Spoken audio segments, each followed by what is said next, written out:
Well, that's the question.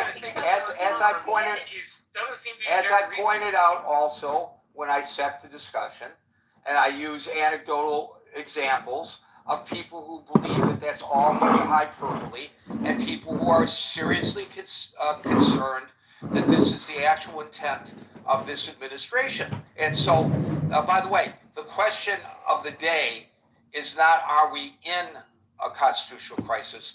The question is, do we face a constitutional crisis?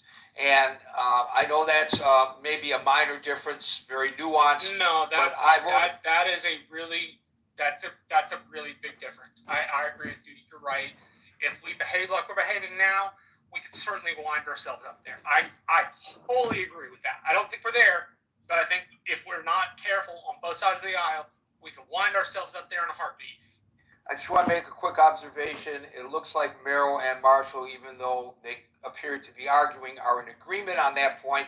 And it also looks like, and this is going to be like the time continuum in Back to the Future question, that Merrill and Anson are in agreement. They both asked the question, what constitutes a constitutional crisis? I'm going to write this down in my diary, because that may be the first time that they were in agreement with one another. Thank you, Merrill. Let's go on to Agent.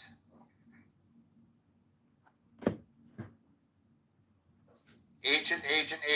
Sorry, I had to go from my mic there. Apologies.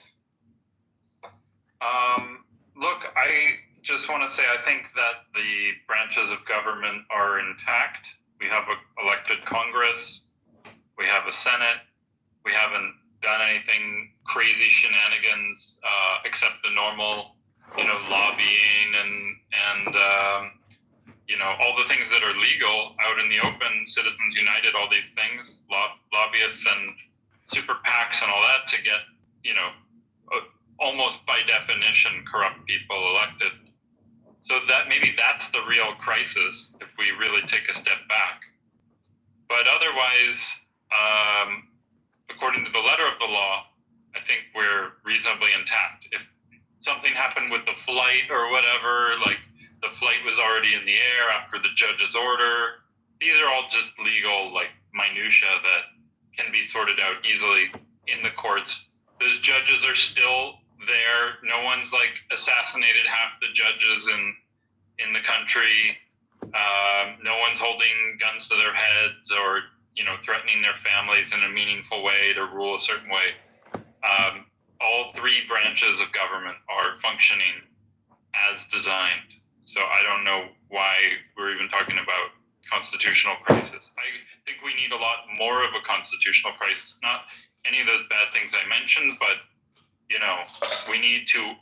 The fact that we amend the Constitution twice a century now or less, our current rate is, especially given how much the world has changed and how many contradictions or radical transformations we've gone through since the country's founding. I think it's a disgrace, an absolute disgrace, that the mechanism they've given us to properly update the source code of our country is just left there. And we squabble over really stupid stuff as a result, and further create situations where, the public interest is not served because of all the places that people have found to take advantage of the citizens and the rest of the world. I don't know. How are they taking advantage of the citizens and the rest of the world, Agent? I'm sorry, what's that, Marshall? I asked, how are they taking advantage of citizens in the rest of the world? The rest of the world has free choice and citizens have free choice, so what do you mean? I don't know what you mean by free choice. I think the U.S. is has gone from being a breakaway colony. That's easily understood. One has the ability to... You say free choice. I think the U.S. exerts enormous power throughout the world. Maybe it's a declining hegemon, but it's a hegemon that exerts all kinds of pressure. I don't think you can say that these countries are free. It's like I could put a gun to your head and then be like, you're free to choose now. Hold on.